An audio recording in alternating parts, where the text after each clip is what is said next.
From the vise of John Collins comes the Electric Caddis, a fly designed to imitate free-living caddis larvae and really stand out from the crowd.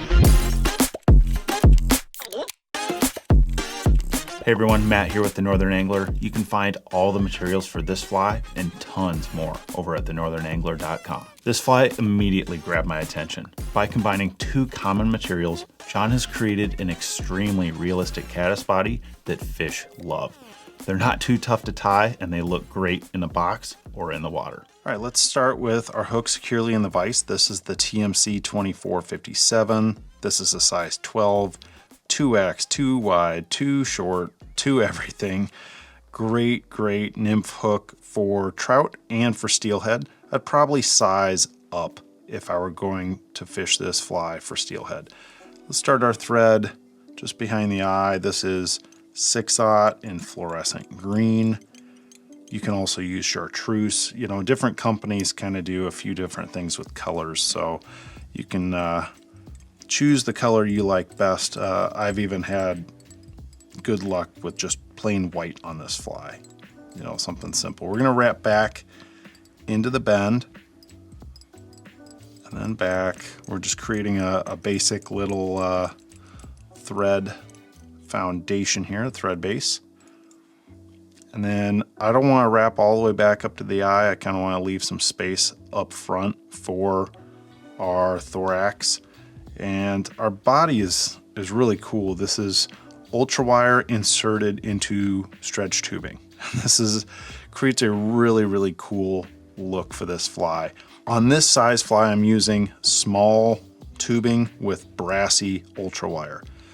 If you go smaller, you can go down in sizes on both wire and tubing for this. Before I tie this in, I kind of want to show you a trick because it's not always the most fun threading wire into this stretchy tubing. The real trick I've found is, number one, when you have wire coming off the spool, it has a bend to it, right? So number one thing is straighten this out. Take your time, even pressure, and I'm basically just running it through thumb and index finger here, trying to straighten it out. And that's pretty darn close. That's close enough. This tubing, you'll never straighten out. It's, you know, it's flexible. So you need to start with at least one of these two elements straight.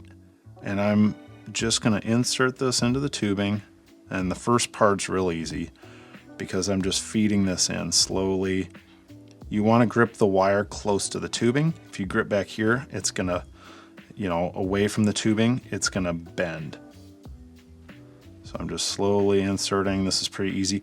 And then when you get up closer, start twisting the wire between thumb and index finger as you're applying just a little bit of pressure with your dominant hand, and boom, you have some tubing ready to use for this fly.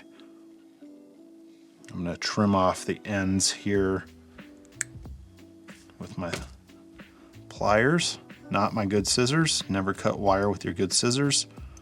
Capture this, and I'm gonna keep it on top of the shank, working down. And I'm just finding where I set my spot earlier with my thread. And I'm minimizing my wraps because this thread, this vise 6/0, is fairly corded. You could probably see that. You can find some flat threads out there like UTC. I just really like the strength of vise. It makes it really easy to work with.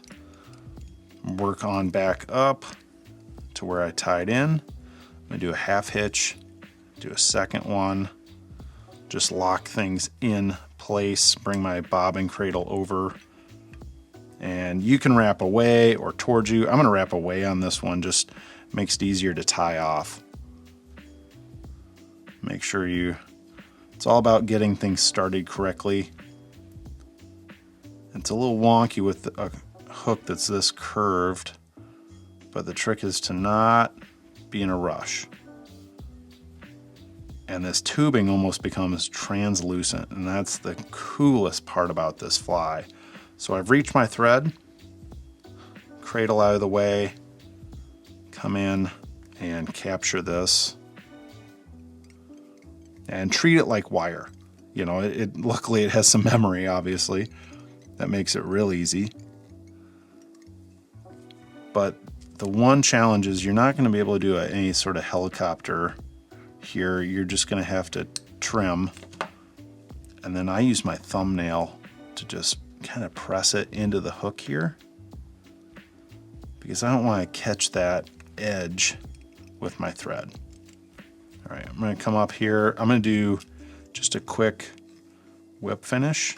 My fingers, you can use a tool if you want, or do half hitches, up to you. I'm going to swap threads. I'm going to go to one of my favorites, 50 denier gel spun. 6/0 black, 8/0 black also works great. I just have this right on hand. Start that up. And you honestly, you do not necessarily have to switch threads here. I think it looks nice tied off. Okay, and I'm just wrapping right to where we tied off our tubing. We're gonna grab, for the thorax here, we're gonna grab some ostrich herl in black. Cheap, readily available, looks good.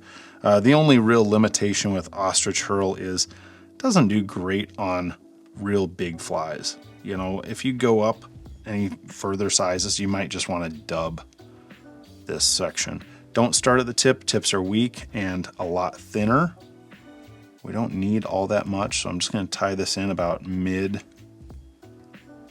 piece of herl, wrap that down, snap it. See, it's not super durable, but we're going to fix that. Okay, you can do this a bunch of ways. I'm not going to use the rotary for this. I'm just going to pass it back and forth. Wedge some into that groove I created. I'm just taking touching wraps. I'm really actually trying to pack a bunch in here. I don't want to rush. What's nice about ostrich herl is the stems are pretty flexible, unlike some other materials out there that would not put up with this. And you can see, you can actually put a fair amount of material down in a small amount of space. Try not to capture too much. Preen that back, wrap on top. Come in, trim the stem out. Create a little teeny thread head. And I'm going to grab my whip finish tool and tie this thing off. Great. Trying to trap too many fibers there. And you could fish this fly just like this if you wanted. No big deal. It's easy. Great. Looks good. We're going to turn up the heat on this thing, on the electric caddis. I'm going to grab lighter. I like the longer lighter for this just because of safety purposes. And I'm going to singe the top of this ostrich herl. That's it. Great. It's gonna stink. Luckily there's no smell-o-vision here, right? You could also trim it, easy, but we have a lighter. I'm gonna grab some of this Solarez thin, hard resin. Get this stuff going.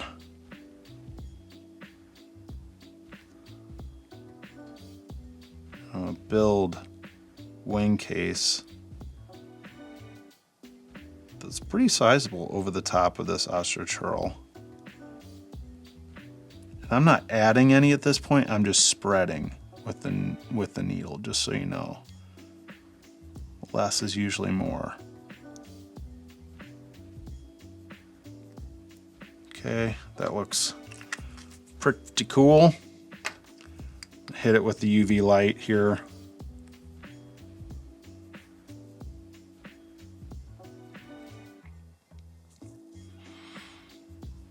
Make sure you're nice and cured. You can use some of the colored UV if you want. I mean, it's black UV adhesive. I don't know why necessarily you would need a darker color. You could also bring a wing case over if you want, but look at that glow from that green. Isn't that cool? All right, about 30 seconds of heat. You are ready to fish the electric caddis. That's the electric caddis, everyone. If you have any questions or you like this video, leave us a comment down below. Don't forget to grab the materials list in the description, and we have an article where we talk about sizes, colors, weights, and how to fish this fly over on our website. Before you go, think about hitting that thumbs up button. It's a huge help for us. Get tying, everyone. We'll see you soon in the shop or out on the water.